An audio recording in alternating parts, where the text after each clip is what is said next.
राम जय जय राम।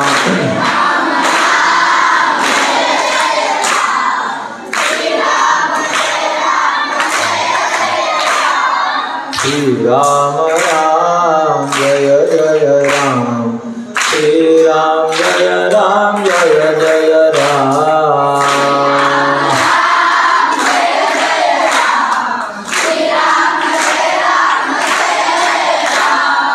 श्री राम राम जय जय राम। श्री राम जय जय राम।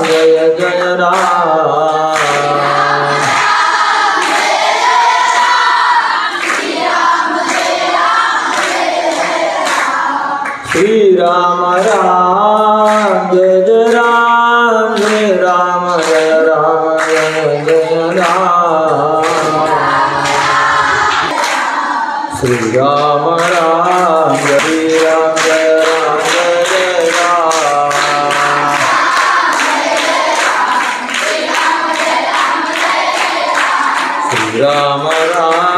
जय राम। श्री राम राम जय जय राम। श्री राम जय राम जय राम।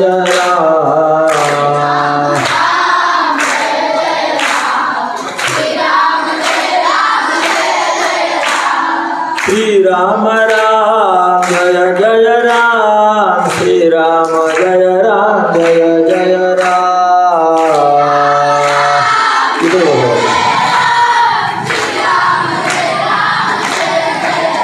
राम श्री राम राम जय जय राम। श्री राम जय राम राम।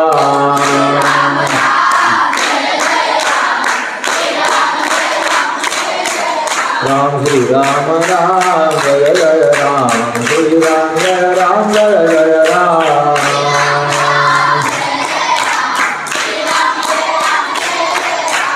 श्री राम राम जय जय राम। श्री राम जय राम। कुंडली गौरदा हरि। श्री ज्ञानदेव तुकाराम आदि शक्ति मुक्ता। श्री संत सखाराम। श्री संत गजानन महाराज। माऊली ज्ञानेश्वर महाराज। जगद्गुरु तुकाराम महाराज की।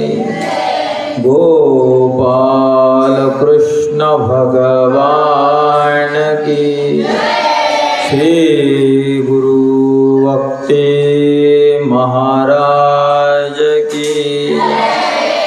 सद्गुरु जोग महाराज की जय। जय श्री राम। ते वेळी आपुलियाचेनी कैवारे मी साकारू होऊनी अवतरे आणि अज्ञानाचेनी अंधारे गिळो घाली। पूजनीय ज्ञानोबराय प्रस्तुत या 4थ्या अध्यायातील परित्राणाय साधूनां विनाशाय च दुष्कृतां धर्मसंस्थापनार्थाय संभवामि युगे युगे या श्लोकावरची ही पहिलीच ओवी आहे। आणि या ओवीमध्ये भगवान श्रीकृष्ण आपण कोणासाठी अवतरतो या संबंधाने बोलतात की मी आपल्यांसाठी अवतार घेतो आणि आपल्यांच्या ठिकाणी असणारा जो काही अज्ञानाचा अंधकाराचं जे आवरण आहे त्या आवरणाला मी निवृत्त करतो।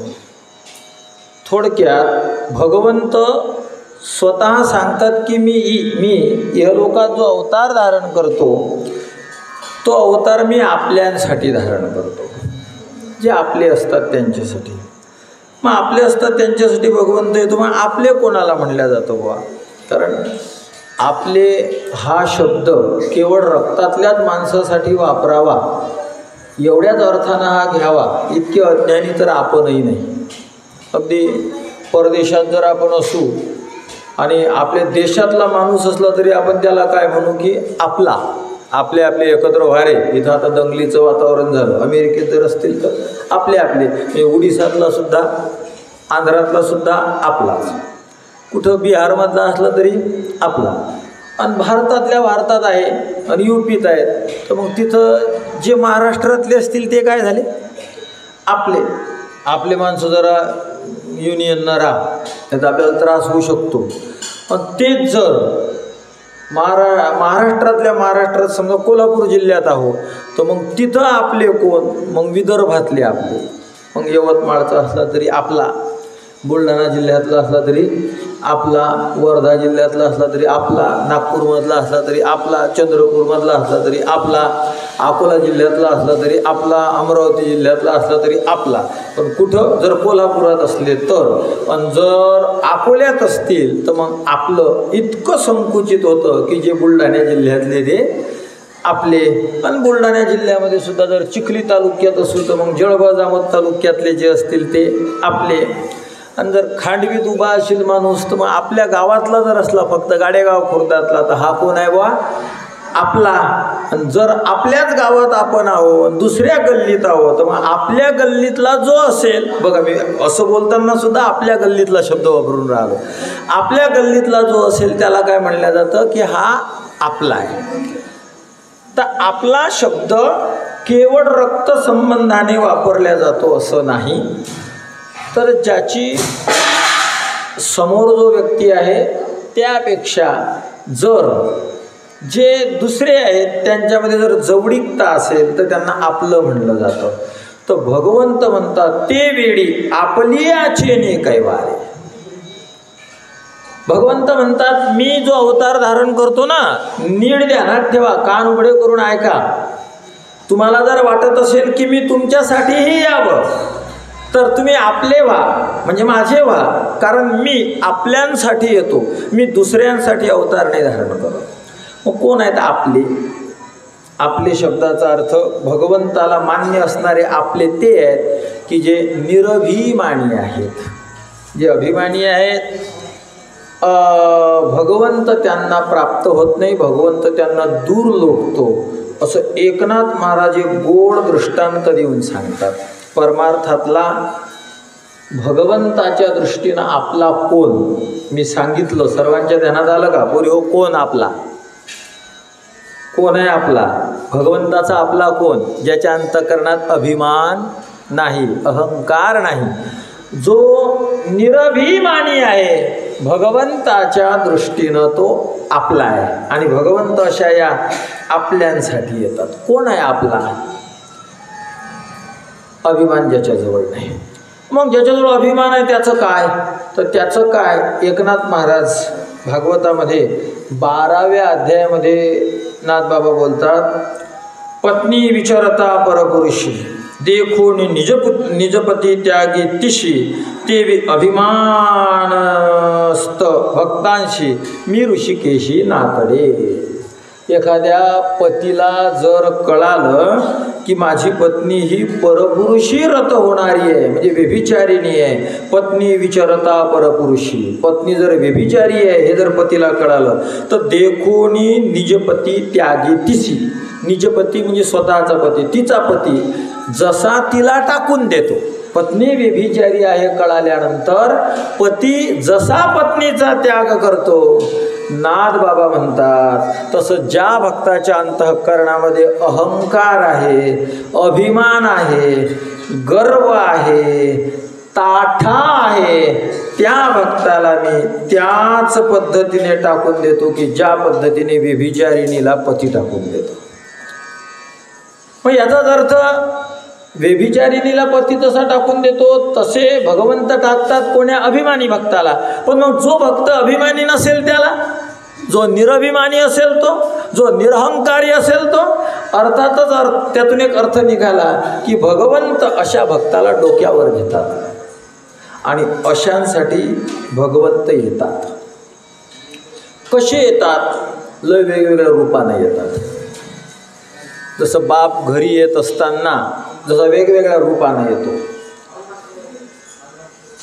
जर पोरांनी गुन्हा केला असं जर बायकोनं फोन करून सांगितलं तर पोरही भिन कोपऱ्यात दडेल असतात आणि माणसाची एंट्री दणक्यात होते. कुठं येतो कुठं येतो कुठं येतो, पोरं एक तिकडं अशी एंट्री होती. आणि त्यात जर माऊलीनं तिच्या पती परमेश्वराला फोन केलेला असेल की हो आपल्या बाळानं असा गोड अभ्यास केला आहे ना आज की हा तुम्ही आल्यावर खुश व्हाल, मी तुम्हाला व्हॉट्सअपवर फोटो पाठवतो आपल्या बाळानं केलेल्या अभ्यासाचे. मग लेकरायला समजते आज मस्त आहे कार्यक्रम, आपला बाप खुश येणार आहे. मग लगे कावळाच्या मागं दडत येतं, बापाला घेऊ भाऊ भीती घालते, बाप ओ रे म्हणजे काल भीत होते.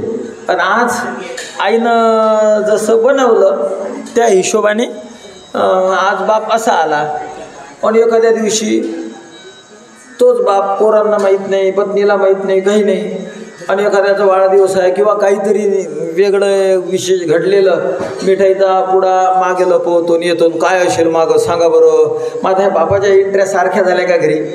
तरी आता आपण एवढं चिंतन नाही करू शकत. तुम्ही तुमचं आत्मचिंतन करा. आपण किती वेगवेगळ्या रंगाने रंगतो. घरी येत असताना बाप जसा अनेक रूपाने येतो तसं जगत हे घर आहे आणि परमात्मा हा सगळ्या जीवाचा बाप आहे. हाही वेगळ्या वेगळ्या रूपाने येतो.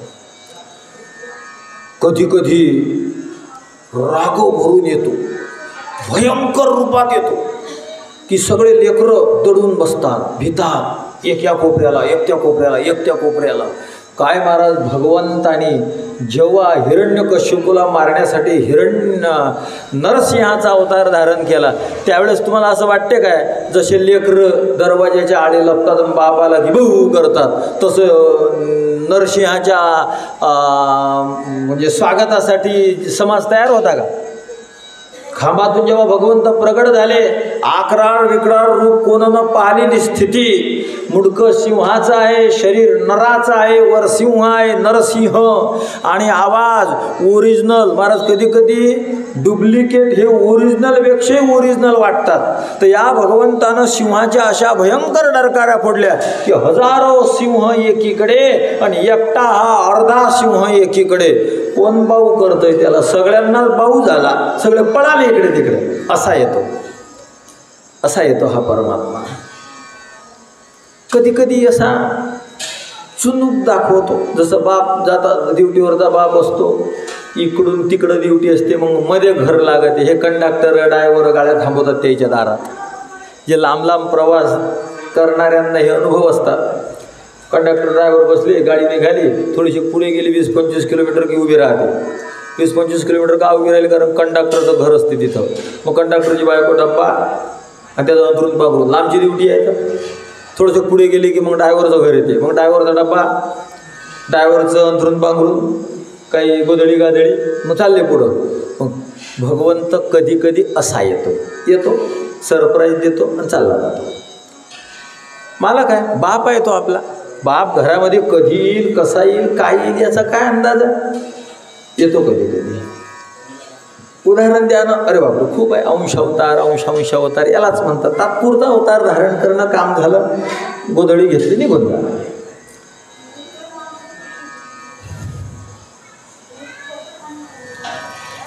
जगद्गुरु तुकोबाराय व्यापार व्यवसाय करत होते म्हणजे आईसाहेब त्यांच्याकडून करवून घेत होते. भगवंताला काही करण्याची एवढी इच्छा, तुकोबारायांना काही इच्छा नसे. त्यांना बस रामनामाचा धंदा करणंच खूप आवडायचं. अखंड भगवंताच्या चिंतनात राहणं, भगवंताचं चिंतन दाट करत राहणं, याच्या पलीकडे त्यांना कोणतीच वृत्ती होत नव्हती. अखंड भगवत चिंतनात राहत असत.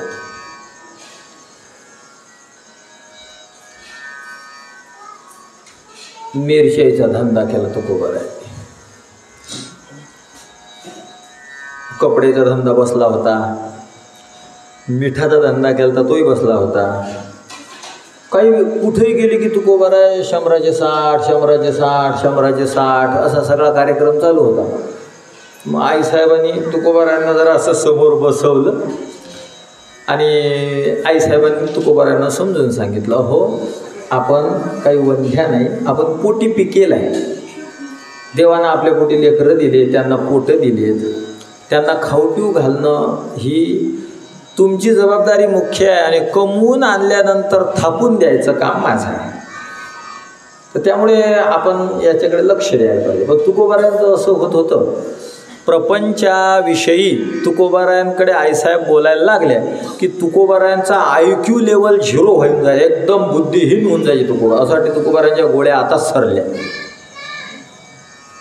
0 बुद्धिहीन म्हणजे काहीच, एकदम त्या सत्यव्रताची कथा सांगतात ना, त्यांचे वडील ब्राह्मण घरात जन्माला आले. मग ब्राह्मणाचा मुलगा आहे, 8 वर्षात झाला, मुंज व्हायला पाहिजे. मग म्हण भाऊ, ओम भूर्भुवः स्वः. शास्त्र असं आहे, गायत्री मंत्र फक्त एवढाच जोऱ्यानं म्हणावा, याच्या पुढचा म्हणता येत नाही. आता लोक कॅशेटा काढले, त्याचं त्याला माहीत बिचाऱ्यांचं पाप पुण्य काय आहे ते. ओम भूर्भुवः स्वः एवढं म्हणायचं, याच्या पुढचं फक्त मात्रा द्यायच्या असं म्हणायचं. त्याचा उपंशुसुद्धा जप नाही असं शास्त्र आहे. आणि वडील शिकवायचे सत्यव्रताला. आता तो असा भयंकर आहे, आमच्या आईला आमच्या आईच्या गुरुनं गायत्री मंत्र गुरुमंत्र म्हणून दिला होता. आम्ही लहान होत त्यावेळेस. मग मस्त माळ घेऊन सुरू, ओम भुगर स्वा म्हणलं, भगर म्हणतो आता साबुदा नाही म्हण त्याच्या संगोबा. आता तुला काय ओम भुर भगर पुऱ्या मंत्राचा सत्य. एक तर तो स्त्रियांनी जपू नये, पुरी ध्यान ठेवा. कधी प्रसंगाला कानावर ऐकू आला, पाठ झाला तरी गायत्री मंत्र स्त्रियांनी म्हणायचा नसतो, असे वेदाची आज्ञा आहे. तो म्हणायचा नाही स्त्रियांनी कधी. आणि आमचे म्हणायची, मी म्हणून आई असं थांब, माळ आली म्हणे जपायची, जो ओम भुगुर स्वा ओम भुगुर स्वा. तर असं सगळं चालायचं. हे देवव्रत सत्यव्रत देवव्रत भीष्माचार्यांचं नाव आहे. सत्यव्रत समोर बसलेले वडील म्हणायचे, हा म्हण ओम भूर्भुवः स्वः. ते काय ओम भूर्, हा पुढे काय बाबा स्वाहा, हां स्वाहा. काय कळत नाही याला, जाऊ दे तर मग नाही हे तर मग व्रात्य राहील, बिना जाणव्याचा राहील. तर मग याला ज्योतिष बितिष काही त्रासा बिसा मग शिकवल्या, काही असं हे म्हण ते म्हण, काही थोडंसं अंक गणित बिनीत असं काही शिकवायचे. ते येड्याने करायचे. काय 5 आणि 5 किती, तर ते म्हणायचे 4.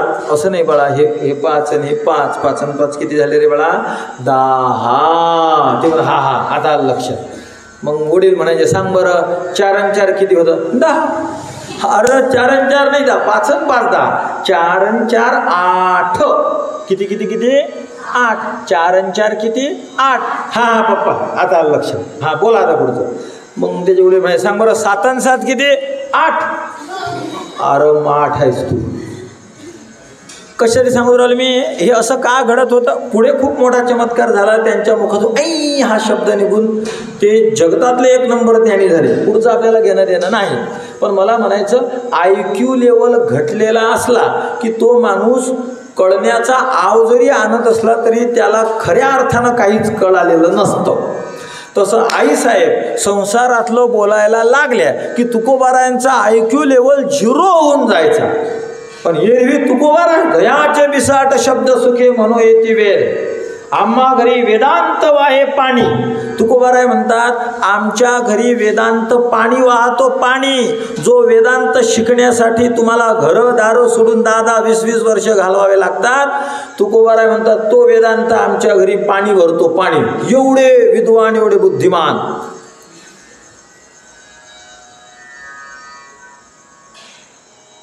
विधी शब्दाचा अर्थ एक वेद होतो.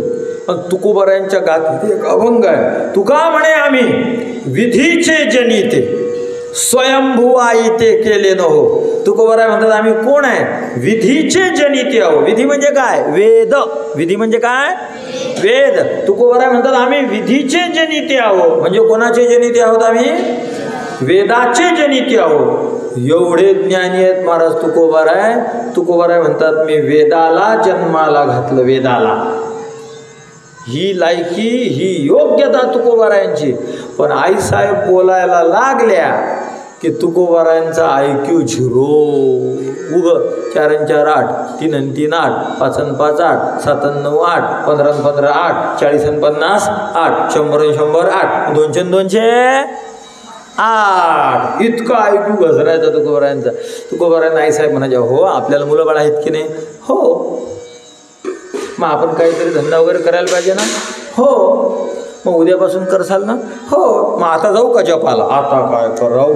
मग उद्या जर धंद्याला जायचं तर आज व्यवस्था नको का करायला? काही धंद्याची व्यवस्था काही आज कसं करायचं, दुकान कुठं मांडायचं काही नको का? 2-4 धंदे बसवले. तुकोबाराय नाही साहेब म्हणतात, हे बघा मी माझ्या पतीवर, सावकाराची बायको आहे मी, म्हणजे भगवंत चुनूक दाखवतात अवतार. जसं स्वतःचं घर आहे ना, पालक जसा घरात वेगवेगळ्या पद्धतीने एंट्र्या करतो, तसं अवतार म्हणजे भगवंत रूपी बापाची जगतरूपी घरामध्ये स्वेच्छेने वेगळ्या वेगळ्या केलेल्या एंट्र्या, याला अवतार म्हणायचं. वेगळ्या वेगळ्या पद्धतीनं भगवंतानं प्रविष्ट होणं अवतार. मग कधी बाप भयंकर रूपात येतो, तर नरसिंहाचं वर्णन केलं आपण. तर कधी बाप चालता चालता इकडली ड्युटी तिकडली ड्युटी गाजवायची, मध्ये घर लागतं म्हणून थोडासा उभा राहतो. तर तसं थोडासा भगवंत उभा कसा राहिला याच्यासाठी मी उदाहरण देतो. गेले 200 रुपये आणले आईसाहेबांनी, मिरच्या घेऊन दिल्या तुकोबारायांना. गेले मिरच्या घेऊन तुकोबाराय पनवेलच्या अलीकडं एक खोपोली, लोणावळ्याच्या समोर 10 किलोमीटर, म्हणजे मुंबई पनवेलच्या अलीकडे एक खोपोली नावाचं गाव आहे. त्याच्यापासून 4-5 किलोमीटरवर ताकई. ताकई कोणतं गाव? वाकई कोण म्हणलं तिकडे? वाकई नाही, काय गावाचं नाव? ताकई. त्या गावाचं कंसात नाव ठेवलं अलीकडे धाकटी पंढरी. कोणती पंढरी? धाकटी. तिथं पांडुरंगाचं मंदिर आहे, विठ्ठलाचं मंदिर आहे. त्या विठ्ठलाला म्हणतात बोंबल्या विठोबा. कोणता विठोबा? बोंबल्या. मी तिथं 4-5 वर्ष 8-8 दिवस राहून गाथ्याचं चिंतन केलेलं आहे. आता याही वर्षी त्यांनी बोलावलं होतं, पण आपलं नाही जाणं झालं. तर तिथली गोष्ट, तुकोबारांनी मिरच्या, आता 200 रुपयाच्या मिरच्या त्या काळात किती मोठा ट्रकच भरून गेला असेल. मांडलं दुकान काय दुकान मांडलं. तुकोबारांचं सुरू विठ्ठल विठ्ठल विठ्ठल विठ्ठल विठ्ठल विठ्ठल विठ्ठल विठ्ठल विठ्ठल विठ्ठल विठ्ठल विठ्ठल. आता भोळं भाडं मुद्रिका बिद्रिका लावेल, कपाळाला गंध बिंद म्हणलं की लोकायला वाटते हे नरम आहे, बसा उकरत. मग आले काय महाराज कुठले? देहूचे.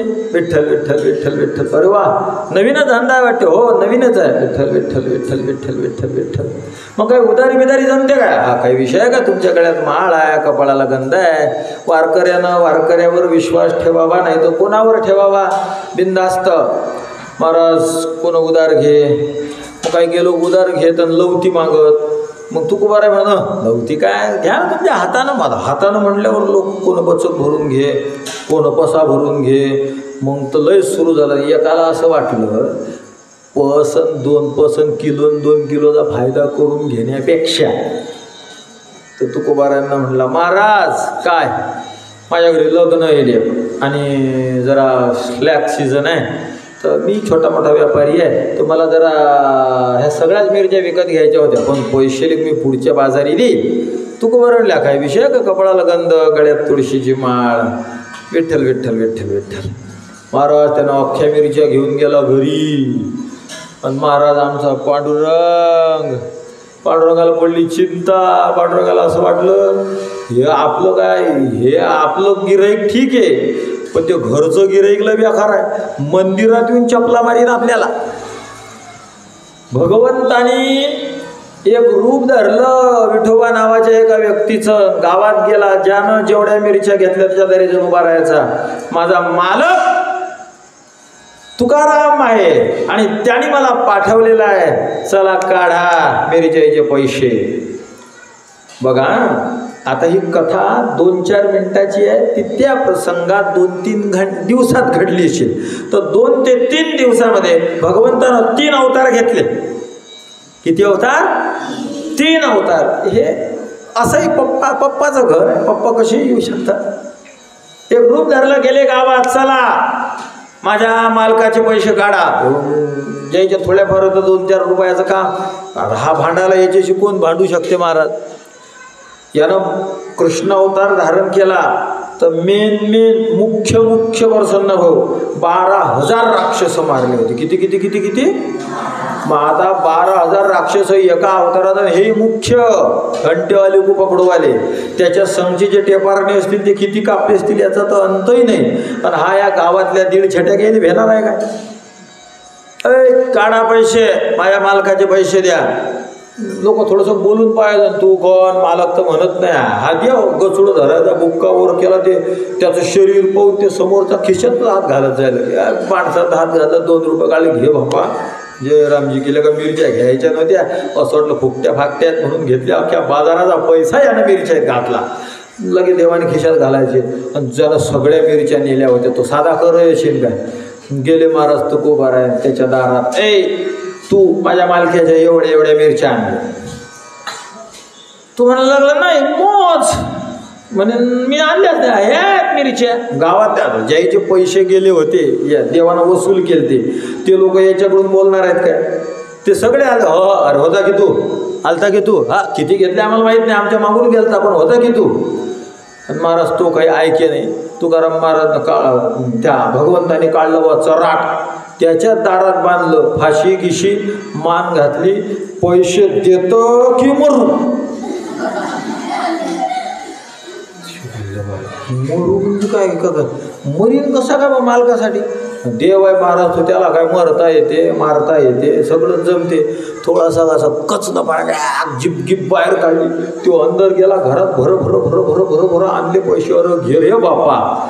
घेतले महाराज पैसे भगवंतानं. आता तुकाराम महाराजांना जाऊन जर म्हणून की मी तुमचा नौकर, तर तुकाराम महाराज मीच तर नौकर आहे दुनियाचा, माझं कोण भिकाऱ्याचा नौकर असणार आहे? महाराज देवानं रूप बदलवला होता.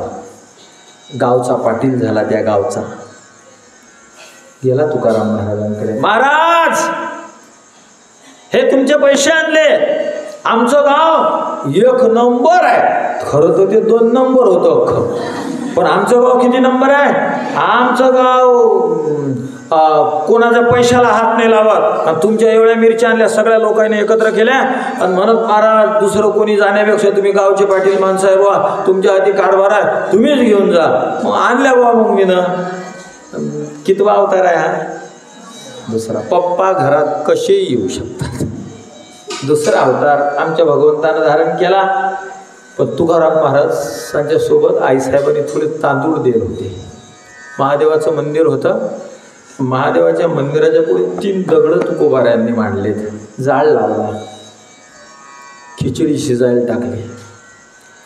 भगवंतानं विचार केला तुकाराम महाराजच्या हातचा प्रसाद आहे आज, घेऊ बसल्या जमून.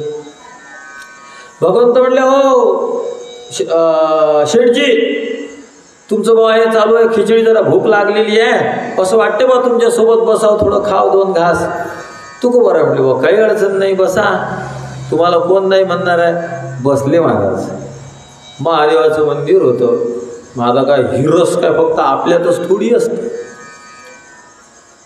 पेण्याचा हिरस करतात लोक, हा तर महाप्रसाद आहे. महादेवानं विचार केला, भगवंतानं घेतलं जागच्या जागी जमून, आणि आपण कसं तसं राहायचं? उगं असंच बामना जरूर धारण केलं ना आले महादेव मलाही भूक लागली, ते तुकोबाराय बसली पंगत. महाराज असंच 2 घास कमीच तुकोबारांना मिळाले, खाल्ले. आणि तो सगळा पैसा तुकोबारा खुश होते. भगवंताच्या चिंतनानंच तसे खुश होते ते. तुकोबारांना वाटे आवडीला पैसे पाहिजेत तर आज चला पैसे. त्या काळात पैसे म्हणजे गोणीत थैलीत पोतडीत पैसे न्यायचे, ते कसं चेक असं काही प्रकार नव्हता. त्या काळामध्ये पैशाचं संकुचित रूप म्हणजे काय तर सोनं, काही कडं काही इटा बिटा असं, हे त्याचं सूक्ष्म रूप. आता जसं खात्यात टाकलं की वजच होत नाही, पण तसं नाही सोनं. एका भुरट्यानं पाहिलं महाराज. आता मी तुम्हाला देवाचं एका कथेत कितवा अवतार सांगतोय? 3रा अवतार. 1 तुकोबारांचे नौकर झाले. 2 आमचे भगवंत ताकई धाकटी पंढरी गावचे पाटील झाले आणि तुकोबारांना सगळा ऐवज वापस करून दिला. आता तुकोबारा रस्त्यानं निघाली. एका भुरट्यानं पाहिलं, त्यानं पितळाचं कळं आणि त्या कळ्याला सोन्याचा मुलामा. जगद्गुरूंच्या समोर आला महाराज. माझ्याजवळ हे कडं आहे सोन्याचं आणि मला पैशाचं काम आहे, मला थोडा थोडा खर्चायचं आहे. सोन्याचं कडं एकदम ठोस रक्कम आहे, हे मी कशी खर्चणार? तर माझी विनंती आहे की जो भाव होईल याचा हे कडं तुम्ही घ्या आणि तुमच्याजवळचा पैसा मला द्या. तुकोबाराय म्हणजे ठीक आहे, हो हो, काही अडचण नाही, काही अडचण नाही तुकोबाराय, काही अडचण नाही.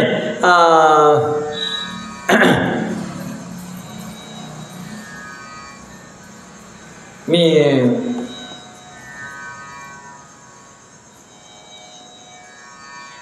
देईल तुम्हाला पैसे. आमच्या जगद्गुरू तुकोबारांनी पैसे दिलेत आणि कडक घेतलं.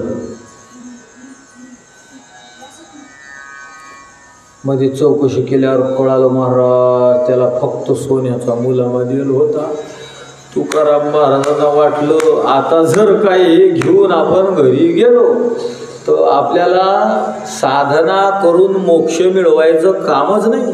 तद्धाम परम मम, ही आपला जीव घेतल्याशिवाय राहत नाही. आईसाहेब इकडे जगद्गुरू तुकोबाराय इकडेच राहिले. भगवंताला कोळं पडलं. माझी परम भक्ताची भक्त जिजाबाई, तिला खूप संसार चालवताना त्रास होईल. ज्या सावकाराकडून 200 रुपये घेतले होते, व्याजानं घेतले होते ते 200 रुपये आणि त्या 200 रुपयाचं व्याज आमच्या भगवंताने रूप धारण केलं एका व्यक्तीचं. त्या सावकाराजवळ गेले, हे मुद्दल, हे व्याज तुम्ही घ्या, पावती द्या. पावती दिली महाराज आणि हे वरून काही पैसे त्या सावकाराला दिले.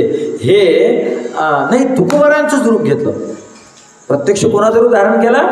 जगद्गुरू तुकोबारांचं रूप घेतलं आणि तुकोबारांचं रूप घेऊन मुद्दल दिली, व्याज दिलं आणि वरून भगवंतानं पैसे दिले. सांगितलं की हे माझ्या घरी जा आणि माझ्या आवडीला देऊन या, हे खर्चण्यासाठी पैसे. तो सावकार आता त्याचा खूप पैसा 8 दिवसात वापस आला तर तोही खुश. तो म्हणे अरे वा, मस्त आहे, छान आहे महाराज, मग तुम्हीच का बरं येत नाही घरी? नाही, जरा नफा कमी झाला आणि मग कमी नफा झाला तर ती बोलू शकते मला, तर माझी विनंती आहे की हे तुम्हीच नेऊन द्या. तो सावकार पैशावाल्या तर कोण ऐकत नाही महाराज. 8 दिवसामध्ये व्याजासहित पैसे वापस करून पुन्हा मुद्दल आणि पुन्हा कमाई एवढा केलेला माणूस साधा आहे काय? सावकार पुढे पडायला चिठ्ठी घेऊन गेला घरी. आईसाहेबाजवळ दिलं की तुकाराम महाराजने हे असं असं फेडलं, मला मुद्दलही दिली, व्याजही दिलं, हेच मला घर खर्चायला पैसे. अगं बाई धनी नाही आले. अगं बाई आता काय मग जवळच आले, धंदा जोवर बहीण म्हणजे दादा. आईसाहेब बी गोळगोळ बोलायला लागले. काही दिवसांना आमचे जगद्गुरू तुकोबाराय गेले आणि अशा आईसाहेब गोळगोळ बोल. तुकोबाराय भिलेले, आता हे बोलते काय बोलते काय. ह्याला ते 2-3 सप्ते करू. कथा एकच, पूर्वकथा एकच ना. अवतार किती घेतले? 3 अवतार घेतले. पप्पा येतो, त्याचं घर आहे, तो किती खेप येऊ शकतो, कसाही येऊ शकतो, कामापुरता येऊ शकतो, लय वेळ येऊ शकतो, जास्त वेळ थांबू शकतो, थोड्या वेळात जाऊ शकतो. असे वेगळे वेगळे रूप धारण करतो. बरं, हा एका रूपानं नाही येत. बरं, जेव्हा येतो एक तर असा येतो, अंश रूपानं आला लगेच गेला. अंश रूपानं, परशुराम रूपानं, आवेश अवतार, एक फक्त आवेश धारण केला. नरसिंह अवतार, आवेश धारण केला. असंही वेगवेगळ्या रूपानं येतो. बरं, मग हा येतो तर भगवंत रूपानंच येतो असं नाही. हा कधी कधी देव रूपानं जसा येतो तसा हा संत रूपानं सुद्धा येतो. पण कधी कधी असा आहे हा एकाच दिवशी एकाच तिथीला देवरूपाने येतो आणि संत रूपाने येतो. हो, अशी कोणती तिथी आहे? आजची. आज आमचा परमात्मा 2 रूपाने येलाय. एक संत रूपानं सुद्धा येलाय आणि भगवंत रूपानं सुद्धा येलाय. संत रूपाने आजच येलाय आणि भगवंत रूपाने सुद्धा आजच येलाय आणि एकाच टाईमला येलाय. एकच वेळ जन्माची, बरोबर मध्यरात्र 12 वाजता हाही येलाय, 12 वाजता हेही येलाय. कधी संत रूपानं येतो, कधी भगवंत रूपानं येतो. मग महाराज आम्हाला सांगा थोडी 10-15 मिनिट काही कथा. कोणाची सांगू? संतांची सांगू की देवाची सांगू? मग दोन्ही सांगा. बरं, दोन्ही सांगतो. मग पहिली कोणती सांगू? साधूची सांगू म्हणजे संतांची सांगू पहिली की भगवंताची सांगू? ते पाहा तुम्ही. आता मग देवाची सांगा, देव मोठा असतो नाही. शास्त्र असं आहे, संत पूजावे आरते. आणि देव सारावे परते. तुम्ही देवपूजा करून राहिले, देवपूजा, आणि देवपूजा करत असताना जर तुमच्या घरी संत आले, साधू आले, तर पहिल्यांदा देवाची पूजा करायची राम महाराज की संताची पूजा करायची? मग हां, संताची पूजा, बरोबर. देव सारावे परते, संत पूजावे आरते. पहिल्यांदा संताची पूजा करायची आणि देवाला कडेनं सारायचं. नाही नाही, देवपूजा चालू आहे तर देवपूजा पुरी करू. भगवंत म्हणतात मग तो जे फुलं टाकीन ना माझ्यावर, ते फुलं नाही, ते दगडं टाकतो माझ्या अंगावर. म्हणजे माझी पूजा करत असताना मंत्र जपून राहिला. ओम श्रीगंडांजन दिव्यगंधा देश म्हणून हरे विलेप सर्व माल्याने सोनी माला त्याचे हातात पूजा पुष्पा आणि प्रतिगुणास्पतीवर सर्वगंधा आघ्रेय सर्व देवानां धूपोयम प्रतिगृह्यताम. आता अगरबत्ती लावा. हा अगरबत्तीचा मंत्र आहे रे. वनस्पती रसोधूतो गंधा रे गंध उत्तमा घ्रेय सर्व देवानां धूपोयम प्रतिगृह्यताम. आता गंध लावा. श्रीखंडन चंदन दिव्य गंधारे सुमोहरद विलेपन सुरश्रेष्ठ चंदन प्रतिगृह्यताम. आता फुलवा माल्यादिनी सुगंधिनी मालत्यादिनी वै प्रभो मया हदात पूजार्थ पुष्पाणि प्रतिगृह्यताम. चला आता दक्षिणा ठेवा, चालले जा. असा पूजेचा क्रम असतो ना. तर भगवंत म्हणतात, दारात जर साधूला बसून ठेवून राहिला, माझ्यासाठी मंत्र म्हणून राहिला, तर ते मंत्र मंत्र नाही, त्या माझ्यासाठी खळा खळा दिलेल्या शिव्या आहेत, शिव्या. मग पहिल्यांदा कोणाचं वर्णन करायला पाहिजे? संताचं की देवाचं? संतांचं. तसेच आज ज्ञानोबाराय, आज ज्ञानोबारायांचा जन्म आहे. जास्त विस्तारानं नाही मी करत वर्णन, थोडक्यात सांगतो. ज्ञानोबारायांचे मूळ पुरुष त्र्यंबक पंत मानले जातात, पण मग तिथून भक्ती विशेष रूपानं सुरू झाली. गोरक्षनाथांचा त्र्यंबक पंतांना साक्षात्कार होता, म्हणून त्यांना मूळ पुरुष म्हणलं जातं आध्यात्मिक दृष्टीनं. नाहीतर जो इतिहास आपल्याजवळ उपलब्ध आहे, आमचे परमपूजनीय प्रातस्मरणीय गुरुवर्य वक्ते बाबांनी जे पुस्तक लिहिलं, त्यात आबांनी 7-8 पिढ्यांपासून वर्णन केलं. त्यात आबा म्हणतात हरिहर पंत जावळे आडनाव, हे 1060 शके साली यांचं साल मानलं जातं. यांना 3 मुलं झाली, रामचंद्र पंत, केशव पंत आणि एक मुलगी झाली मोहणाबाई. तर जे केशव पंत आहेत हे वयाच्या 8व्या वर्षीच वारले. तर यांची मुंज झाली आणि दुसऱ्या वर्षी वारले. आणि ही जी मोहनाबाई आहे, हिचं सासर देवगड, नरहर पंत माचवे हिच्या सासऱ्याचं आडनाव. नरहर पंत माचवेंच्या घरी ही मोहनाबाई दिली होती. देवगड म्हणजे जे दत्तात्रेयाचं, भास्करगिरी बाबाचं मानलं जातं, किसनगिरी बाबाचं मानलं जातं, ते देवगड नाही. देवगड म्हणजे देवगिरी. तुम्ही देवगिरी कोणती? देवगिरी म्हणजे दौलताबाद. दौलताबादला यांचा विवाह झालेला, कारण तिथून आपेगाव जवळ आहे, माऊलीचं गाव जवळ आहे. तिथून संभाजीनगर, छत्रपती संभाजीनगर जिल्ह्यातच आपेगाव आहे. तर रामचंद्र पंत हे मोठे चिरंजीव हरिहर पंताचे. रामचंद्र पंतांना एक मुलगा झाला, त्याचं नाव गोपाळ पंत. गोपाळ पंताचा मुलगा त्र्यंबक पंत. त्र्यंबक पंत हे त्या काळात जे देवगिरीचे राजे होते, त्या राजांच्या पदरी काम करत. 2 लाख सुवर्ण मुद्रा त्र्यंबक पंतांना देऊन बीडचं साम्राज्य त्यांना दिलं होतं. गावचे कुलकर्णी होतेच आपेगावचे. त्र्यंबक पंतांनी 7 वर्ष बीडचं राज्य चालवलं. किती वर्ष? 7 वर्ष. आणि 7 वर्षानंतर मग 2 वर्ष दुष्काळ पडला. मग त्यात सर्व काही संपलं 2 वर्षात. ते घरी आले आणि घरी आल्यावर त्यांचा जो मुलगा होता त्र्यंबक पंताचा हरिहर पंत, पहिला मुलगा होता गोविंद पंत, दुसरा हरिहर पंत. हा जो हरिहर पंत आहे याचा जन्म 1110ला झाला. आणि ज्ञानोबारायांचे जे आजोबा गोविंद पंत त्यांचा जन्म 1104ला झाला आणि त्यांचं जाणं 1175ला झालं. आणि हरिहर पंतांचं येणं 1110 आणि जाणं म्हणजे मृत्यू 1135ला झाला. तर हे जे हरिहर पंत आहेत हे खूप पैलवान म्हणजे शूर पुरुष होते, ब्राह्मण कुळात जन्माला येऊन. पूर्वीचे ब्राह्मण सुद्धा कसे असत बघा. मग त्या राजाच्या काळातली घटना असं घडलं की तिथून म्हणजे दौलताबादपासून दक्षिणेला 40 कोस म्हणजे 4 त्रिक 12 120 किलोमीटर करंज आडनावाचे देशमुख होते आणि त्यांनी राजाच्या विरोधात बंड पुकारला. 300 देशमुख एकत्र आले आणि 3000 म्हणजे ते सेनाच तयार झाले. त्यांनी खूप धुमाकूळ अशा प्रकारे मातवला. गावं लुटायचे, काही राज सैनिकसुद्धा लुटायचं कमी असलं का तिथं. त्याने खूप संपत्ती गोळा करणं सुरू केली. त्या काळात दौलताबादचा जो राजा होता त्या राजाचं नाव होतं सिंघन. काय काय काय त्या राजाचं नाव? सिंघम नाही. काय होतं रे? अबे चिंगम नाही, चिंगम म्हणते. काय होतं? सिंघन. सिंघन त्या राजाचं नाव. सिंघम बी नाही, चिंगम बी नाही. सिंघन.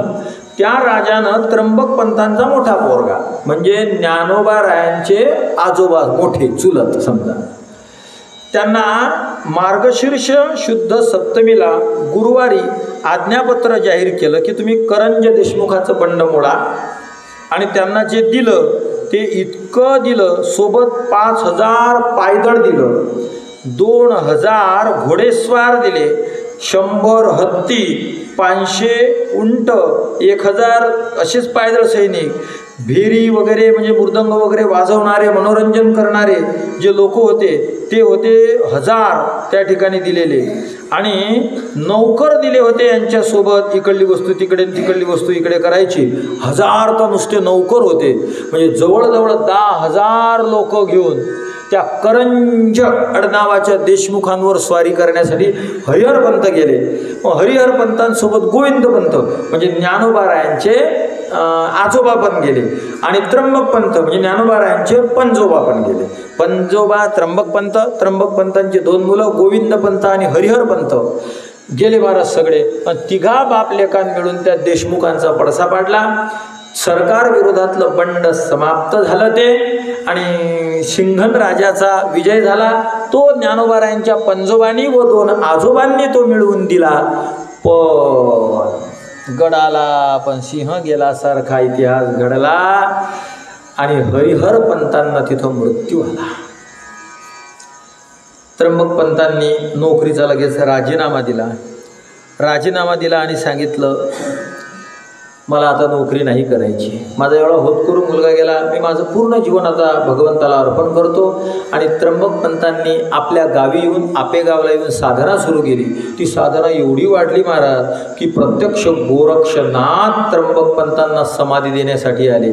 आज आपेगावला जी समाधी आहे ती त्र्यंबक पंतांची, ती गोरक्षनाथांनी बांधलेली आहे. भक्त त्र्यंबक पंत मूळ पुरुष आदी जयाची समाधी आपेगावी. आपेगावला त्यांची समाधी प्रत्यक्ष गोरक्षनाथांनी त्यांना समाधीला बसवलेला आहे. आणि त्र्यंबक पंत गेले. गोविंद पंत हरिहर पंत तर त्या देशमुखांनीच मारलं होतं. राहिले कोण? गोविंद पंत.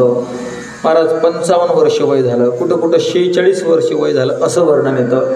55 तसं आधीच त्यांना मुलबाळ नाही, विवाह होऊन खूप दिवस झाले. 12 वर्षाचं गायत्री पुरस्चरण गोविंद पंतांनी केलं आणि गायत्रीचं पुरस्चरण केलं म्हणून त्यांना मुलगा झाला. गायत्रीला वेदमाता म्हणतात. गायत्री ही काय? वेदाची माता. म्हणून जो मुलगा झाला त्याचं नाव ठेवलं वेदमातर. जो मुलगा झाला त्याचं नाव काय ठेवलं? वेदमातर. पण या गोविंद पंतांची पत्नी होती नीराबाई. आणि या नीराबाईला गोरक्षनाथाचे शिष्य जे गहनीनाथ होते त्या गहनीनाथाने अंगारा दिला होता पांडुरंगाचं नाव घेऊन. मग मीराबाईला वाटायचं की मला हा जो मुलगा पोटी जन्माला आला हा गहनीनाथाच्या आशीर्वादानं विठ्ठलाच्या आशीर्वादानं आला. आणि गोविंद पंतांना वाटायचं हा गायत्रीचा प्रसाद आहे म्हणून त्यांनी वेदमातर नाव ठेवलं आणि आईसाहेबांनी विठ्ठल असं नाव ठेवलं. बैसले दोघे भ्रतार वल्लभे उदरीच्या गर्भे सेवी ध्यान भक्तीनं व मास भरले पूर्ण दिवस आयले वैराग्य डोळस मूर्तिमंत विठ्ठल आवडी ठेविले नाव निराबाईस प्रेम गहनीनाथाचं स्मरण झालं. यांच्या आशीर्वादानं मुलगा झाला. त्या मुलाचं नाव विठ्ठलपंत असं नाव ठेवलं. आणि विठ्ठलपंतांचं मामाचं गाव म्हणजे गोविंदपंतांची सासुरवाडी दौलताबादच. तिथं त्यांनी खूप अल्प वयामध्ये भरो अभ्यास केला महाराज. मग आता अभ्यास भरो झाला, कमी वयात झाला, मग वेळ खूप उरला. पूर्वी असं होतं, अभ्यास खूप झाला, लवकर झाला की तो अभ्यास केलेला व्यक्ती तीर्थयात्रेला जायचा. केले वेद पठण काव्य आणि व्याकरण झालेसे निपुण शास्त्र वक्ता. वेदाचं पठण व्याकरण काव्य सगळं शिकले गोविंदपंत आणि निपुण अशा प्रकारचे ते शास्त्र वक्ते झाले. आणि आज्ञा घेतली गुरूंची आईवडिलांची आणि तीर्थयात्रेला गेले. मग फिरत होते इकडं तिकडं वेगवेगळ्या ठिकाणी. तर हळूहळू मग फिरत आळंदीला आले, कारण सिद्धेश्वर होता ना तिथं. सिद्धेश्वर भगवंताचं मंदिर आहे. आळंदीला आले. तिथं आल्यानंतर विठ्ठलपंतांचे सासरे ज्ञानोबारायांचे आजोबा ते सिद्धोपंत ते मूळ आळंदीचेच गावकरी. मग ती त्यांची मुलगी, त्यांच्या मुलीचं नाव मनीषा. या मुलीसाठी योग्य वर आपल्याला बघायचं आहे म्हणून ते नजर ठेवत ब्राह्मणाच्या मुलाकडे. पण हे इंद्रायणीच्या काठावर दिसले महाराज त्यांना. सिद्धोपंतांचं वर्णन निरंजन माधव करतात. सदाचार निष्ठा करी अग्निहोत्रा सदा मान्य जो विप्रधुर्या पवित्रा स्वधर्माशी जो नित्य पाळू निराहे महाज्ञान संपन्न चिद्वस्तु पाहे घरी सुंदरी धर्म मार्गानुकूला पतीच्या मनासारखी पुण्यशीला असे दिव्य दाम्पत्य धर्मी विराजे सदाभ्यागता पूजिता भक्तिभोजे. असे सिद्धोपंतांचं हे वर्णन आहे. असे हे सिद्धोपंत त्यांनी विठ्ठलपंताकडे नजर टाकली. महाराज वय अनुकूल आहे, आपल्या पुरीला हा छान वर होईल. आता एकदम असा कसा प्रस्ताव याच्याजवळ थोडी मांडता येईल. मग श्री विठ्ठलपंतांना सिद्धोपंतांनी घरी नेलं. घरी पूजेला ठेविला दिसकाशी 15 दिवस राहिले होते असं वर्णन आहे. तदा पाहिली रम्यचर्या तिहाई. एक दिवस जर आपण कोणाच्या घरी पाहुणा गेलो तर चांगलं वागण्याचे नखरे नाटकं करू शकते माणूस. पण 15 दिवस थोडी नाटकं करणार आहे. आपोआप तो किती त्यानं हे केलं की बा मी असं आहे मी तसं आहे. पण 15 दिवस जर राहते तर कुठं ना कुठं तंबाखू खाताना पकडल्याशिवाय तो राहिल्याच. 15 दिवस थोडी राहणार आहे. तदा पाहिली रम्यचर्या तिहाई. दिव्य अशा प्रकारचं आचरण, नजर कायम नासाग्र वृत्ती आणि दुपारच्या काळी उपनिषद आणि पुराणाचं नित्यनेम प्रभू करत विठ्ठलपंत करत आणि घरातल्यांना सुद्धा पुराणाचं श्रवण करवीत असत. तरुण वय आणि एवढी अंतरंगता आश्चर्य वाटलं. ज्ञानी रूपस सुकुलिना तरुणा साधू तपस्वी असा. ज्ञानी रूपस सुकुलीन तरणा साधू तपस्वी असा. विद्यावंत विचारशील सुचिता सौजन्य सिंधू तसा. गांभीर्यादि गुणे सदा विलससी सत्पात्र भाग्ये आम्हा. ज्या माता हरिणे दिला न करिता सायास ते आश्रमा. निरंजन माधव म्हणता ज्ञानी ऐका, तारुण्यामध्ये हे गुण मिळवणं हे सामान्य पुण्यवान व महात्म्याशिवाय हे शक्य होत नाही. ज्ञानी महापंडित रूपस दिसायला खूप सुंदर होते विठ्ठलपंत. सुकुलीन कुलवान होते. साधू ज्याच्यानं 6 धून काढलेले आहेत. विकाररहित तपस्वी आणि तप सुद्धा आहे. विद्यावंत अनेक विद्यांनी ते विभूषित आहेत. विचारशील विचाराने संपन्न आहेत. सुचिता वागण्यामध्ये सुचिता आहे, पावित्र्य आहे. सौजन्य कोणाशीही सौजन्यानं वागण्याची जणू काही ते सिंधू जसा. महासागर, अनंत गुणाचे भांडार, अनंत गुणाचे भांडार होते विठ्ठलपंत महाराज. 15-20 वर्षाच्या वयात या गुणांना संपादन करणं म्हणजे अग्नीत पाणी धारण करणं आहे. तारुण्यामध्ये काम वासनेशिवाय, विकाराच्या मुसमुसीशिवाय अलीकडल्या तरण्यांना तरी दुसरं काहीच सुचत नाही. आमचे विठ्ठलपंत वयाच्या 20मध्ये ज्ञानी, रूप सुकुलीन, सौजन्य, विद्यावंत, दयावंत, निष्ठावंत या अनंत सद्गुणांनी ते विभूषित होते. महाराज, हे आहे तारुण्यपणाचा पुरुषार्थ. हे कमावणं, हे तुमच्या तारुण्याची कमाई. शिट्ट्या मारत फिरणं ही तारुण्याची कमाई नाही.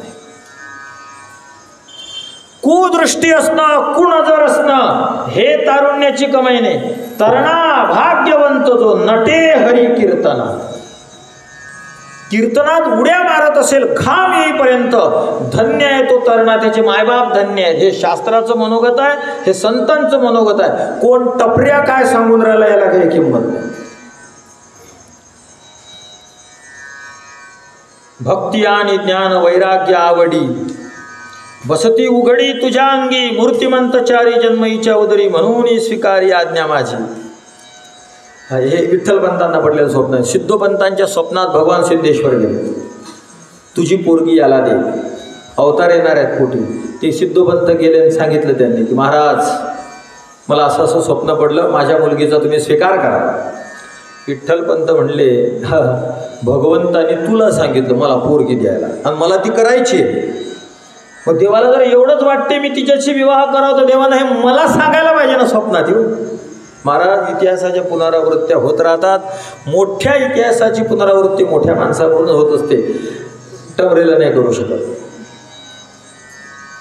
जोग महाराज शिक्षण संस्थेचे एक विशेष आधारस्तंभ परमपूजनीय प्रातस्मरणीय गुरुवर्य मामासाहेब दांडेकर. त्यांना एक जण भेटायला गेला आणि म्हणे मामासाहेबांना, मामासाहेब त्या काळात पुणे विद्यापीठ काय त्याचं नाव मला माहीत नाही, त्याचे प्राचार्य, स्वातंत्र्याच्या आधीच्या काळात इंग्रज काळातले प्राचार्य, MA झालेले का शिक्षण मला पक्क नाही सांगता येत, पण MA ची ख्याती आहे. आणि त्यांच्याकडे एक सावकार गेला आणि तो सावकार म्हणतो मामासाहेबांना, मामासाहेब, माझ्या स्वप्नामध्ये भगवंत आले होते आणि मला म्हणत की तुमची पोरगी मामासाहेबांना देऊन द्या. मामासाहेब लग्न करणार नव्हते, माझा जन्म याच्यासाठी नाही असे म्हणण्यातले मामासाहेब. मग त्याला असं वाटलं, असं म्हणलं देवाची आज्ञा आहे, म्हणलं की मामासाहेब करून टाकतील. मामासाहेब म्हणतात, जर मला लग्न करायचं देवाला एवढंच वाटते तर देवानं माझ्या स्वप्नात येऊन सांगावं लागत होतं की भाऊ तू याच्या पुरीशी लग्न कर, मी तुझ्या पोटी जन्माला येणार आहे. अर्थातच तो माणूस निघून गेला तर पुन्हा भेटायला आला नाही. तर ही इतिहासाची पुनरावृत्ती. सिद्धोपंतांच्या स्वप्नात भगवंत गेले, तुझी मनीषा नावाची मुलगी या विठ्ठलाला दे. हे म्हणले, मग जर दे तर मग मला सांगायला पाहिजे देवानं. महाराज, भक्ती आणि ज्ञान वैराग्य आवडी बसती उघडी तुझ्या अंगी, मूर्तिमंतचारी जन्मईच्या उदरी, 4 भगवंताच्या अवतारीच्या पोटी होणार आहेत, म्हणून ही स्वीकारी आज्ञा माझी, माझी आज्ञा तू स्वीकार. विठ्ठलपंतांनी भगवंताची आज्ञा असल्यामुळे होकार दिला, भगवंताची आज्ञा असल्यामुळे होकार दिला. मग शुद्धोपंतांनी पाचारो निजोशी घटितार्थ पाहिला. घटितार्थ म्हणजे काय? गुणमिलन. घटितार्थ पाहणे म्हणजे काय करणे? गुणमिलन. घटितार्थ पाहिला गुण उत्तरला 36. विठ्ठलपंत आणि मनीषा, मग यांचं नाव विठ्ठल होतं म्हणून घरी आल्यावर त्यांचं आईसाहेबांचं नाव काय ठेवलं? रुक्मिणी. पण विवाहाच्या आधी ज्ञानोबारायांच्या आईचं नाव मनीषा होतं. आणि गुण उतरिला 36. विठ्ठलपंत आणि मनीषा आईसाहेब यांचे किती गुण उतरले? 36 गुण उतरले. देवक प्रतिष्ठा मिळाले ब्राह्मण, घटिका झाली पूर्ण म्हणती द्विज. सगळे ब्राह्मण एकत्र झाले आणि लग्न विवाह झालेला आहे. विठ्ठलपंत वैराग्यवान पंढरपूरच्या वारीला गेले, तिकडून आले आणि विठ्ठलपंतांनी आईसाहेबांना म्हणलं होतं की मी पुढे संन्यास घेईल. आईसाहेब हो म्हणल्या होत्या. महाराज लग्न होऊन बरेच दिवस झाले, मूलबाळ होईना, वृत्ती वैराग्यवान संसारात लागा ना. विठ्ठलपंत आईसाहेबाला म्हणत, मला संन्यास घ्यायचा आहे. सांग ना जरा, तुझी काय इच्छा? नाही नाही, कसं कसं मला सोडून जाता? तरुण स्त्री संतानहीन टाकून करीती संन्यास ग्रहण, तरी गुरु शिष्या दोघा कारण शास्त्री दंडी बोलिला. पत्नी आहे, तरुण आहे, संतानहीन आहे, पण असा व्यक्ती जर संन्यास घेत असेल तर तो आणि त्याचे गुरु दोघेही नरकात जातात. पत्नीची आज्ञा असेल तर मनुष्य संन्यास घेऊ शकतो. पत्नीची जर आज्ञा असेल तर मनुष्य संन्यास घेऊ शकतो. प्रसन्न भाऊ, तुमची जर अडचण असेल तर मी तुम्हाला एनओसी मिळवून देतो, संन्यास घ्यायची. आमच्या बहिणीला सांगतो की बिनधास्त एनओसी देऊन टाका. पत्नीची आज्ञा असेल तर संन्यास घेतल्या जाऊ शकतो. आणि मग विठ्ठलपंतांचं रोजचं टुमटुम हे सांग ना ग, मला संन्यास घ्यायचा आहे, मला माझ्या जीवनाचं कल्याण करून घ्यायचं आहे. हा देह केवळ या संसारात भरकटण्यासाठी नाही आला. मला माझं स्वरूप मिळवायचं आहे, मला मुक्त व्हायचं आहे, मला परमात्मा स्वरूप व्हायचं आहे, मला सगुण भक्तीचा आनंद लुटायचा आहे, मला ब्रह्म साक्षात्कार. आई बोलत रोज आई साहेब म्हणायचे, हा असं कुठं असते काय, असं कुठं असते काय, असं कुठं असते काय, असं कुठं असते काय. आणि महाराज एक दिवस मग आता रोजचं टिमटिम असलं की माणसाच्या तोंडातून शब्द निघून जाते. आई साहेब म्हणले, हा जा भले गेले, घ्या संन्यास. आता याचा अर्थ काय, संन्यास घ्या अशी आज्ञा होती का? नाही. पण विठ्ठलपंतांनी आमच्या आबाने असं लिहिलंय, पडत्या पानाची आज्ञा. म्हणजे ओझरतं बोललेलं सुद्धा पक्क मांडलं आणि लगेच निघले विठ्ठलपंत डायरेक्ट आळंदी टू काशी गेले. तिथं संन्यास दीक्षा घेतली त्यांनी आणि संन्यास दीक्षा घेतली. आपाततः संन्यास म्हणजे पूर्ण संन्यास नाही. आणि काही दिवसानं या त्यांच्या गुरूंच्या स्वप्नात भगवंत गेले. चैतन्य आश्रमाशी आहे भार्या घरी, पतिव्रता माहेरी मार्गलक्षी, जाऊन आणावे ते ती येते इथे येथे आणि द्यावे संन्यासाते तिचे हाती. आळंदीला जा, त्याची बायको घेऊन ये. या चैतन्य आश्रम त्यांचं नाव ठेवलं होतं. आणि यांना तिच्या हवाला कर. यांच्या पोटी महान भगवत भक्त जन्माला येणार आहेत, तर तू एक असं कर. येती ओढवला सत्य हिच्या तपानी, अकस्मात अश्वत्थ नारायणाने. हिच्या तपाने 1,25,00,000 प्रदक्षिणा आमच्या आईसाहेबांनी पिंपळाच्या केल्या होत्या. पिंपळाच्या प्रदक्षिणा ह्या सौभाग्य टिकून ठेवण्याला व पती पत्नीमधील प्रेमाला कारण ठरणाऱ्या प्रदक्षिणा. अर्थातच पती पत्नीला तो गोडवा अपेक्षित असेल तर. आता अपेक्षितच नसेल गोडवा तर मग काही विषयच नाही. पिंपळाची प्रदक्षिणा पती पत्नीमध्ये जेवढं प्रेम वाढवू शकते तेवढं कोणीच नाही वाढवू शकत. 1,25,00,000 प्रदक्षिणा आमच्या आईसाहेबांनी पिंपळाला घातल्या. किती लाख? 1,25,00,000 प्रदक्षिणा एका दिवशी नाही. त्या मोजण्यात तेवढ्या झाल्या. आणि ते तप पूर्ण झालं. चैतन्य आश्रम त्यांचे स्वामी त्यांचे गुरुजी आले. आईसाहेबांनी त्यांना घरी नेलं बोलावून. तसं तर त्या पिंपळाच्या झाडाजवळच नमस्कार केला आईसाहेबांनी आणि स्वामीजींनी आशीर्वाद दिला, पुत्रवती भव. महाराज माझे पतीच घरी नाहीत आणि संन्यास घेतला असं कोणी सांगते आणि तुमचा हा आशीर्वाद कसा? त्यांच्या लगेच लक्षात आलं. त्यांचा शिष्य होता. भगवंतांचं स्वप्न पाडलेलं. घरी आले, वडिलांशी बोलले, सगळ्या परिवार घेऊन काशीला गेले आणि त्यांना परत आणून दिलं. विठ्ठलपंत आणि आईसाहेबाचा मेळ केला. दंडकमंडलू घेतला हातीचा, केला उभयताचा मेळा पाक. पुन्हा त्यांचा विवाह करून दिला. त्यांचा मेळा पाक, त्यांचं सौजन्य एकत्रीकरण करून दिलं आणि त्यांचा संसार सुरू झाला. पण लोक कुठं स्वीकारतात महाराज? इटंबिली काया नाशिला परमार्थ, वेदबाह्य अनर्थ केला येणे, कामलोभी तरी का झालाशे संन्याशी, नेले पूर्वजाशी अधप्पाता, संन्यासी होऊनी भार्येशी संबंध, स्वप्नी हे निषिद्ध न देखवे, आणि घेऊन या पत्नी पहुडे शेजेशी हा, पापात्मा संन्यासी पापरूपी, म्हणता हा पतितांचा शिरोमणी. विठ्ठलपंतांना आळंदीकर पापाचा शिरोमणी म्हणायला लागले. संन्यासी असून भार्येशी संबंध हा महापापी आहे, पापाचा शिरोमणी आहे. लोक छळ करू लागले. पण तरीही विठ्ठलपंतांची वृत्ती आमचे संत वर्णन करतात. जननिंदेची येत लाट, शांती उदरी भरे दाट. जननिंदीची झुळूक नाही, जननिंदीची येता लाट, जननिंदीची महालाट आली लाट, पण शांती भरे घनता. अंतःकरणामध्ये शांती मात्र भरपूर विठ्ठलपंतांच्या भरलेली आहे. असंच खोपट बांधुनी अरण्यात कांतेसहित राहिला. एक झोपडं बांधलं, महिपती बाबा वर्णन करतात, तिथं राहिले. किती दिवस राहिले? 82 वर्षे क्रमिली निघोते. झालीसे संतती 4 जण, 82 वर्षे लोटता जाण, पोटी संतान जाहले. 12 वर्ष लोकांचा छळ सहन केला आणि पहिल्या मुलाचा जन्म झाला शके 1195 साली कन्या राशीमध्ये, म्हणजे कन्या लग्नावर जन्म झाला. आजच्या तारखेनुसार जर विचार करायचा झाला तर 25/2/1274 सोमवारी निवृत्तीनाथांचा मोठ्या मुलाचा जन्म झालेला आहे. निवृत्तीनाथाची कुंडली, निवृत्तीनाथांचा जन्म हा 11व्या लग्नावर झाला. 11व्या लग्न म्हणजे किती विरासपुरी हो? 11व्या लग्नावर जन्म झाला. हा कुंभ लग्नावर निवृत्तीनाथांचा जन्म झाला. आणि पहिल्या राशीतच रवी आणि बुध एकत्र आहेत निवृत्तीनाथांच्या. बुधादित्य योग झाला. खूप दिव्य अशा प्रकारचे ज्ञानी, खूप समजदार होते निवृत्तीनाथ. आणि लगेच 2 वर्षानं आमच्या ज्ञानोबारायांचा जन्म झाला.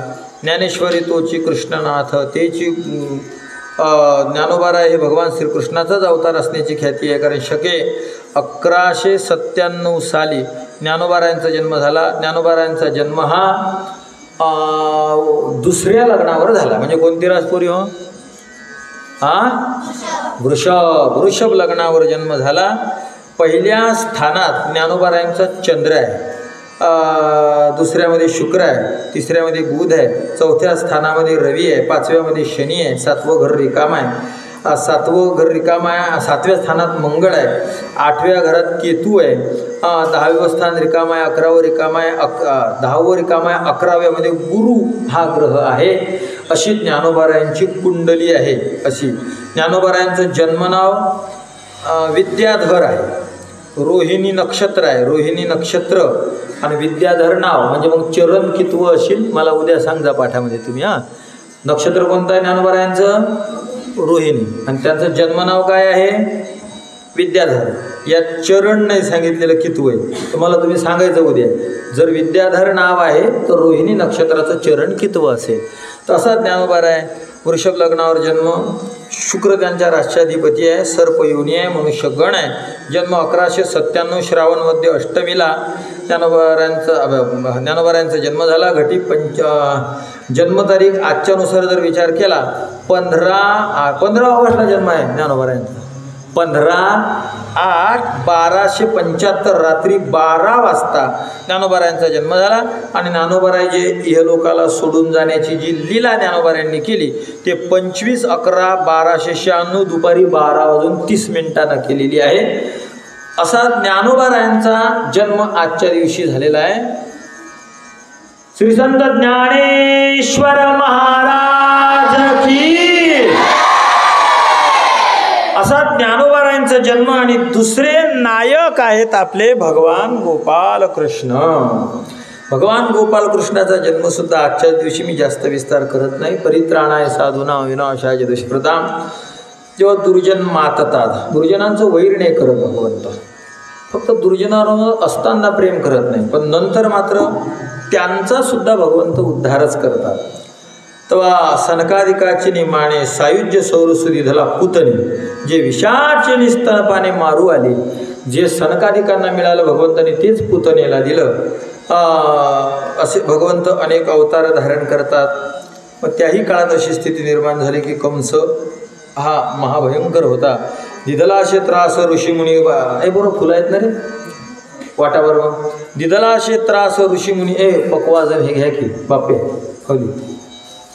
दिदलाशे त्रास ऋषीमुनी सर्वा न पूजिती देवा कोणी एक. वत्सरूपी पृथ्वी ब्रह्मयापाशी जाय. नेत्रीवाहे तोय सांगतसे. बुडविला धर्म झाला फार. सोसवेना भार मजा आता. ब्रह्म इंद्र आणि बरोबरी शिव चालिले सर्व क्षीराब्दिशी. पृथ्वी मातेला